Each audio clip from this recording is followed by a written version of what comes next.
وإذا نزل الدقيق في بطن جائع له نور كنور الشمس ساطع، فيا بشرى بمن أطعم الجائع.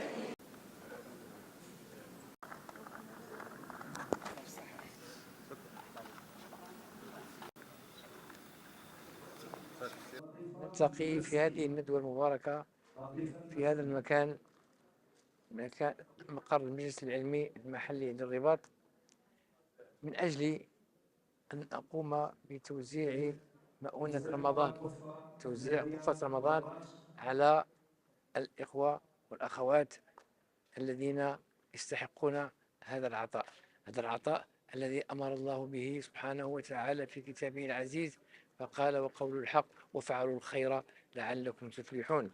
وطبعا رسول الله صلى الله عليه وسلم كان أجود الناس، وكان أجود ما يكون في رمضان عليه الصلاة والسلام.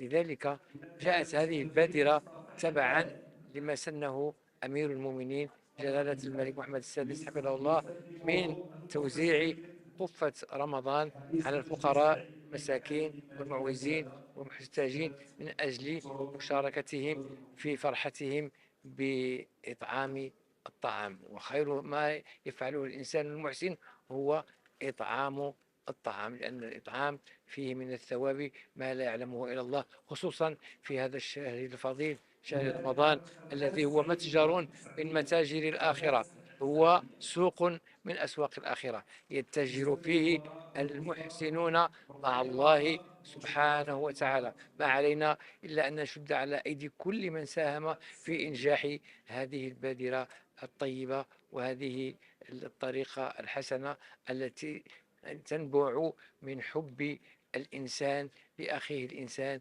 كما جاء في الحديث الشريف عن رسول الله صلى الله عليه وسلم.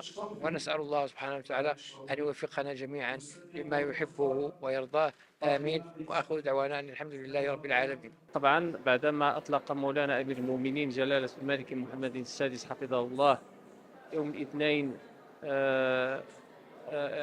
يعني هذه العطاء الكريم ووقفة رمضان كما اعتدنا ذلك كل سنة، وذلك بإشراف سمو الأمير الجليل ولي العهد مولاي الحسن وسمو الأميرة لاله خديجة حفظهم الله.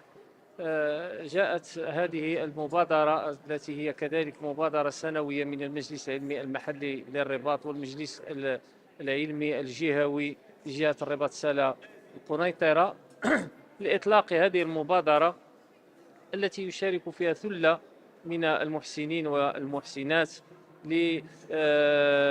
لتغطية حاجيات الفئات المعوزة والمحتاجة في هذا الشهر الكريم.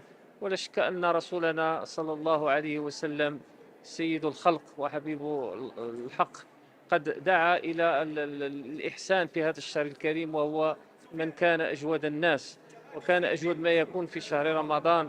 فهذا تضامن ولله الحمد هو من خصال هذا المغرب ومن خصال هذا البلد الحبيب الذي يجسد أواصر المحبة بين أفراد مجتمعه وبين مختلف فئاتهم. نسأل الله تعالى أن يديم هذا الخير وأن يديم علينا هذه البركة، ورمضان مبارك كريم.